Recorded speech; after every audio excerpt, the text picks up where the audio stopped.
Hard Reset remains a great game, but the Grand Revival doesn't offer much new. It's back, a game that was originally released amongst a sea of samey grey cover-based shooters that represented what shooters used to be. Ridiculous quantities of bad dudes to throw shell after shell into, a mindless source of fantastic fun. This time around Hard Reset is competing with much more varied competition, but it still stands its ground, offering old school FPS atmosphere littered with cyberpunk lighting and a story which makes no sense at all. You are Major Fletcher, and start off working for a corporation which is seeking to contain the invading robots which are intending on wiping out the human race and assimilating their minds for their own gain. After meeting an estranged scientist, you find out you have some ability which isn't really explained, and the storyline becomes blurry, garbled and confused after that. But by far the most important part of Hard Reset has always been the gameplay, and this remains virtually untouched. The action is unrelenting with fight after fight as you make your way through Bazaar City. If you've ever played games like Painkiller and Serious Sam, you're most of the way to understanding exactly what you're getting here. The weapon system in Hard Reset is slightly more unusual as it uses two base weapons which transform for various alternate purposes. You are given one traditional firearm and one which is energy based.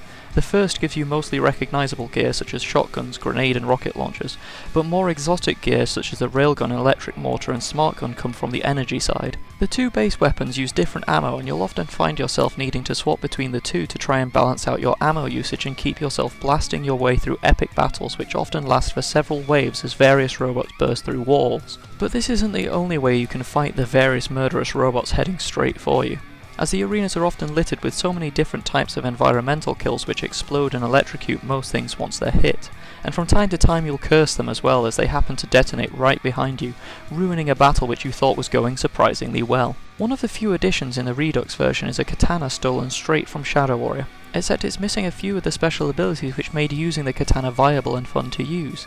They did also add a dash function which is presumably to try and make it at least possible to get a hit in, as otherwise it would have been virtually impossible to close the gap. I feel like a lot of the possible uses for the katana were wasted, as you don't get your hands on it until almost halfway through the game, at a point where the vast majority of robots are too strong and have their own much more powerful melee attacks to fight back with. The robots themselves primarily consist of a few different types: small robots with a variety of close combat attacks, larger gorilla-style robots which charge you and have EMP attacks, and lizards equipped with lasers show up in the latter stages of the game. Although it's fairly limited, because each of the types has several different versions, it makes it feel more expansive than it actually is, and with the different attack types it can make some of the fights different, particularly when you get stuck in a small room with destructible barriers. The only new enemy in the Redux version feels like it's purely there to be sliced up with the katana, as they do very little damage and have a small amount of HP, offering no real threat at all, but are particularly satisfying to carve up as they are the only enemy which is at least partly organic. The level design throughout Hard Reset can get a little samey, as it's mostly based in a concrete setting littered with a variety of neon lights, electric bolts, and as soon as you're present, explosions. But that doesn't really detract from it because the game isn't that long and doesn't really have a chance to get old. Level progression doesn't always make a huge amount of sense, but you do find yourself moving through multi-storey car parks and high-tech laboratories, which present different challenges when you have about 30 robots piling in through the windows. The problem with the levels is more to do with how the character interacts with some of it. This is because you're actively encouraged via secrets to go rummaging in every corner and explore every ledge to get your next upgrade. But this often results in you getting stuck in gaps, and if you move close to a step it activates a sort of mini jump to get you over it easier, sometimes sending you straight to your death. The concept of this Redux seems to have been purely to put it on the current generation of consoles and create a bit of extra money for the upcoming Shadow Warrior sequel, which means that from a PC gaming perspective it's almost pointless. Graphically it's no different at all, the gameplay still has the odd glitch here and there, and the amount of new content is minuscule.